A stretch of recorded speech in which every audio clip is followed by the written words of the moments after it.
سلام تعنا هابلي كبراتن كبرانن ازي حريا بوستيو كاب حريا بوست نلو معلة زبلنا يوم زيناتات حيزنا قريبنا لنا سناي مكتتال فلما قند زيناتات زعلت نابخم كنبل حدا ريجمنت ملوء سراويت أبا كبا خمزة أتوان تقليتو بريزيدنت تግራይ دكتور دبرتسيون تمدو زملكت نفلما أوان علاو مبريهيبو أبي أحمد أبي زدالو داس مستاف كالي بوليتيكاو جبن كم زخوانن تقليتوم زيومن كالوتن حيزنا لكم قريبنا لنا سناي مكتتال حدا ريجمنت ملوء سراويت أبا كبا خمزة أتو تقليتوم أبل على أبايتي دبداب تخايدو عنوات كم زوردون يقلت اللهم زرزر لنا أبا كل محرا مبراق قجام دقا داموت كابت مالي كسابلو موقحتا أبا منقو حيلتات فانون سراويت إثيوبيان كبيد وق كمزة تقايدم تقليتوم أبا قجام تيدروس أزز فلتو حيلتات فانو أبل على سراويت إثيوبيا مسراك أز مبل سلستم إتن كلتن كور ريجمنت حادن أبا كبات يوم ملوء بملوء كمز دم سسوون كالوت واتهادرات كمز مارخون تقاليحوم بمسرات إز ترخب حبريتان إتحانت ريجمنت سراويت إثيوبيا كابها موسيت قبايا نابجات ورك إزتبها لموافر حيلتات فانو ندهاساس دحر مخادا بزي ملاس ورا كمز تدمسست تحبيرو لهم بتوساقي نبر غازيتنيا معخن زينا بي بي سي مارتين بلاوت كمز بلو حالتات منغستي ناب كباب داموت بخبيد اطوار اير حيلن درونن تحجزوم كغسغسو والا كوان تفتنو كبيد كسارا كمزغات امام جن ابريهلهم انتخنا اتسراويت منبر ابايتي بزي مفلاي بخبيد برت كمز وقعون كمزعنون اقاليعوم اتسراويت اثيوبيا زكايدو غسغاسه جن بخبيد صره متقعت حالتات فانو كمز تمكتون تغليصلهم بتمساسالي سراويت اثيوبيا اب مبراق ጎጃም ወረዳ ደባይ ከተማ ደብረ ኢየሱስ ብዝፈጸሞ ደብዳብ ከቢድ ብረት አበገዝኦም ዝነበሩ ንጹሃን ሰባት ከም ዝተቀትሉ ተገሊጹም በመሰረት ዝወጻ ሓበሬታ ጓል 19 ዓመት ጎርዞ ምስ ሓዋን አዲኦምን በጅምላ በተሰራዊት ኢትዮጵያ ዘካየዶ ደብዳብ ከም ዝተቀተሉ ተሐቢሮሎም እቲ ደብዳብ ከቢድ ብረት ካብ ከባቢ ኩይ ናብ ደብረ ኢየሱስ ዝርከቡ መንደራት ዝተተኮሰ ከም ዝነበረን ብሰንኩ ድማ ብዙሓት መንበር አባይ ተዓንዮም ከም ዝተጎድኡ ተሐቢሮሎም بريزيدنت تግራይ دكتور دبرتسيون ገብረ ሚካኤል ከም ትግራይ ጉልበት ምስ ወሰኽና ዲፕሎማሲ ብዙሓት መሓዙት አጥሪና ክብል ኣብ ህዝባዊ ኣኼባ ተዛሪቡሎ መራሒ ናይቲ ዓቕምታት ትግራይ እናበተነ ከም ዝመፀ ዝኽሰስ ዝኾነን ዶክተር ደብረጽዮን ገብረ ሚካኤል ንሱ ህዝባዊ መንግስትና ዝበለ ውዳበ ጀነራል ታደሰ ወረዳ አልዩ ስልጣን ምስባሓተ ኩሉ ናባና ቆላሕላሕ ክብል ጀሚሩ ጉልበት ወሳኒ እዩ ክብል ገሊጾሎም ዶክተር ደብረጽዮን ወሲኹ ድማ ሎሚ በይንትና ይኮናን ብሰንኪ ስርዓት ብልጽግና ናይ ህልውና ሓደጋ ገጢሙና ዝብለለው ክብልውን ገሊጾሎም እቶም ሽሞም ዘይጠቀሶም ሓይልታት ንተሓጋገዝ ኢሎምን ኣለው ሎሚ ኩነታት ተቀይሩ መሓዙ ተለውና ክብል ድማ ተዛሪቦሎም እንተኾነ ምዞም ሓይልታት እንገብሮ ጽምዶ ነዊሕ ገምጊምና ኢና ወሲና እዚ ስርዓት እዚ ኣብ ምውጋድ ዝተሓባበሩ ወነለው ክብል ገሊጾሎም መሪሕነት ትግራይ ብሰንኪ በይነ የዘሳግረኩም ዝብል አንቃጽ ቅዋሙ ካብ ሰራዊትን ፖለቲካዊ ሓይልታትን ትግራይ ብርክት ዝበለ ሓይሊ እናንጠባጠበ ከም ዝመጸ ዝዝከርዩ أبي أحمد أبي زدالو داس مستاف كالي بوليتيكاو جبن كم زخوانن تقليصلو سراويتنا ጽነቱ ኦሮሞ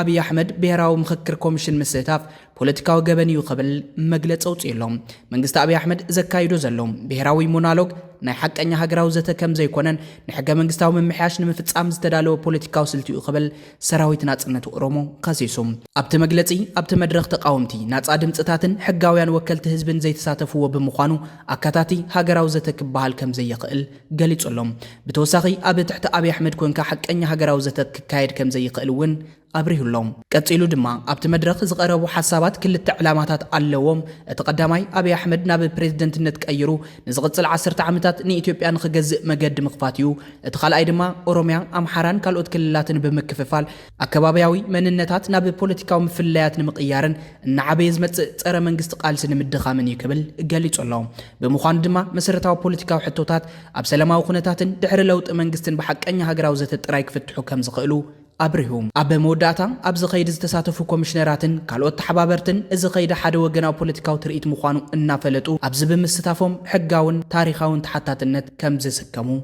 أتنكيقو ብዝተኻየደ ደብዳብ ጀነራል ምስ ዓጀብቱ ተቐቲሉ በቲ ዝተኻየደ መጥቃዕቲ ዝሞቱ ካልኦት መኮንናት ሰራዊት ከም ዘለውውን ይገለጸሎም። ኣብ ሱዳን ግንባር ሰሜን ኮርዶፋን ሓይልታት ሚሊሻ RSF ሓደ ጀነራል ዝርከብዎም መኮንናት መራሕቲ ውግእ ከም ዝተቐተልዎ መርበብ ሓበሬታ ሻሂድ አይን ኣብ ዝዘርግሖ ጸብጻብ ኣቃሊሑ። ከም ጸብጻብ እቲ መርበብ ሓበሬታ ኣብ ፍሉይ ቦታ ጅብራ አልሼኽ ቀርፋንን ካልኦት ሚሊሻ RSF ዘለውዎም ከባቢታትን መራሕቲ ግንባር መኮንናት ከም ዝሞቱ አብሪሁሎም። በመሰረት እቲ ዝወፀ ጸብጻብ ጀነራል አቡ ጃህል ተባሂሉ ዝፍለጥ መራሒ ግንባር ሓዊሱ ካልኦት መኮንናት ብመጥቃዕቲ ድሮን ከም ዝተቐተሉ ተሓቢሩሎም። እቲ ጀነራል ኣብ ልዕሊ ዝመርሖ ጉጅልኡ ዝተፈጸመ መጥቃዕቲ ድሮን ምስኡ ብዙሓት ንኡሳን መኮንናት ኣባላትን ሰራዊት ህይወቶም ከም ዝሰኣኑ ይግለጸሎም። ብተወሳኺ እቲ ምንጭ ሚሊሻ RSF ኣብ ግንባር ኮርዶፋን ናይ ትእዛዝ ምብትታን ርሕቀት ኣብ መንጎ መሪሕነትን ኣሃዱታትን ከምኡውን ውልቃዊ ምህዳም ኣባላት ይበዝሕ ከም ዘሎ ተገሊጹም። እዚ ድማ ቁጽሪ ናይ ተዋጋእቲ መኻይንን ዕጥቅን ሰራዊትን ከም ዝቐነሰ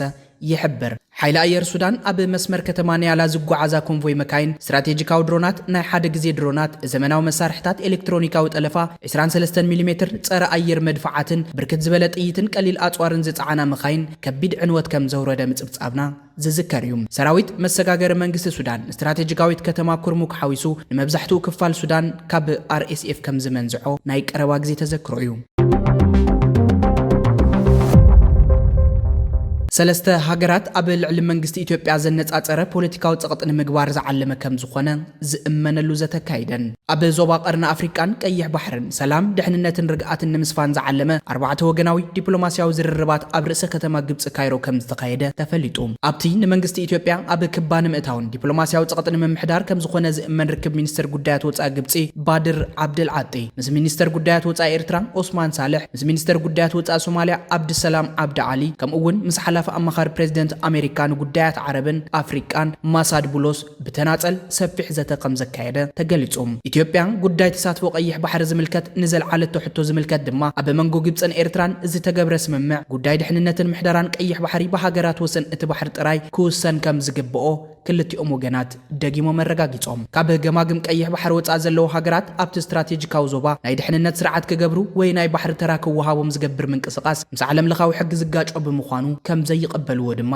ገሊጾም ኣለዉ። ብተዛማዲ ዜና ኣማኻሪ ፕሬዚደንት ኣሜሪካ ማሳድ ቡሎስ ምስ ሚኒስተር ጉዳያት ወፃኢ ኤርትራ ዑስማን ሳልሕ ብዛዕባ ርክብ ክልቲአን ሃገራት ኣፍራይ ዘተ ከም ዝገበረ ኣብ ማሕበራዊ ሚድያ ሓቢሩሎም። እቲ ዘተ ኣብ ዝተሓላለኸ ኩነታት ጸጥታ ቀርኒ ኣፍሪቃን ቀይሕ ባሕርን ዘተኮረ እንትኸውን ክልቲኦም ወገናት ኣብ ምስፍሕፋሕ ንግድን ቁጠባዊ ልምዓትን ዞባ ኣብ ጉዳያት ጸጥታን ምውጋድ ዞባዊ ግጭታትን ኣብ ቀርኒ ኣፍሪካ ነዊሕ ዝጸንሕ ሰላም ርግኣትን ብልጽግናን ንምስፋን ብሓባር ንምስራሕን ሓበራዊ ምትሕብባር ንምስፋሕን ከም ዝተሰማምዑ ተፈሊጡሎም። ማሳድ ቡሎስ ምስ ሚኒስተር ጉዳያት ወፃኢ ግብፂ ዶክተር ባድር ዓብድልዓጢ እውን ተመሳሳሊ ዘተ ከም ዘካየደ ተገሊጹሎም። ኣብ ዝርክብ እዚ እቲ ሓያል ስትራቴጂካዊ ርክብ ኣሜሪካን ግብፅን ዘጠናኸረ ኮይኑ ዘተኦም ብፍላይ ኣብ ኩነታት ሊብያ፣ ሱዳን፣ ሊባኖስን ቀርኒ ኣፍሪካን ዘተኮረ ከም ዝነበረ ንምፍላጥ ተኻኢሉሎም። እዚ ኣብ ካይሮ ዝተኻየደ ተኸታታሊ ዘተታት ኣብ ቀርኒ ኣፍሪካን ቀይሕ ባሕርን ዘሎ ኩነታት ድሕነት ንምምሕያሽን ዞባዊ ርግኣት ንምምጻእን ዝተወሰደ ኣገዳሲ ዲፕሎማስያዊ ስጉምቲ ምዃኑ ተዓዘብቲ ገልጾም። እቲ ብዘይ ኩናትን ህውከትን ክነብር ከም ዘይኽእል ዝንገረሉ ስርዓት ኢትዮጵያ ምስ መብዛሕትአን ጎረባብቲ ሃገራት ኣብ ከቢድ ዲፕሎማስያዊ ወጥሪ ዘሎ ኮይኑ ኣብ ሃገሩ ድማ ኣብ መላእ ክልላት ናይቲ ሃገር ዕሙር ኩናት ከፊቱ መዓልታዊ ኣሽሓት ዜጋታት ይቐዝፍ ከም ዘሎ ይፍለጥ እዩ። ዝኸበርኩም ኣድመጽትን ተኸታተልትን ሕርያኹም ሕርያ ፖስት ንሎም ዕለት ዘዳለናዮም ዜናታት ነዞም ክትከታተልዎም ጸናሕኹም ይመስሉ ነይሮም። ቀጻሊ ብኻልኦት ፍሉያት ዜናታት ክሳብ እንራኸብ ሰላም።